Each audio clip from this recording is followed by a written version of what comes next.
Planong ibalik ng Lakers coach si JJ Redick ang galing ni D'Angelo Russell sa paparating na season. Pero bago yan, Jaylen Brown mas lumaki ang katawan ngayong off-season. Sa ginanap na media day ng Boston Celtics, napansin nga po ng karamihan ang laki ng pinagbago ng katawan ng current finals MVP na si Jaylen Brown.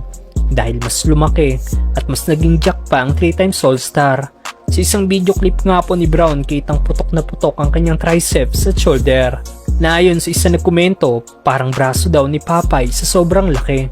Matatandaan natin noong nakaraan na grabing paghahanda ang ginawa ni Brown ngayong off-season dahil sa ginawa nitong water training. Kaya magiging kaabang-abang talaga ang season na ito para sa current finals MVP na si Jaylen Brown sa Boston Celtics. Samantalang Lakers coach si JJ Redick planong ibalik ang galing ni D'Angelo Russell sa paparating na season. Well, isa nga po si D'Angelo Russell sa mga player ng Lakers na nag-opt-in ng kontrata ngayong off-season. Kaya balik Lakers ito ngayong season para tapusin ang kanyang huling taon sa kanyang kontrata. At ngayong iba na ang coach ng Lakers, plano nga po ni JJ Redick na ilabas muli ang galing ng Lakers guard.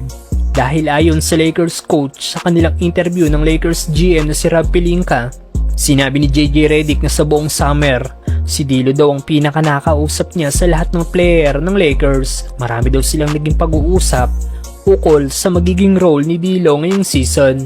At ang pinaka-pinag-usapan daw nila ng Lakers guard ay ilalagay ni JJ Redick sa posisyon si D'Lo na magkaroon ulit ng career year ngayong season. Throughout the summer, he was probably the guy that I talked to the most. Of anyone on the roster. We had a number of conversations during free agency, and he's going to have a major role on this team. I think the thing that D'Lo and I have talked about a lot is just like, let's put you in a position to have a career year.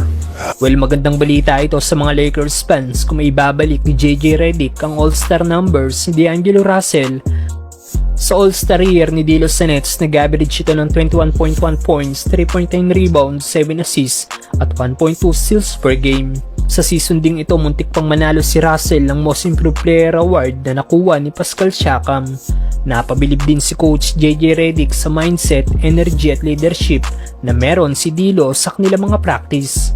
His mindset, his energy, the talk that he's brought, the leadership that he's brought when he's been in the building. So I'm thrilled to be coaching D'Lo this season.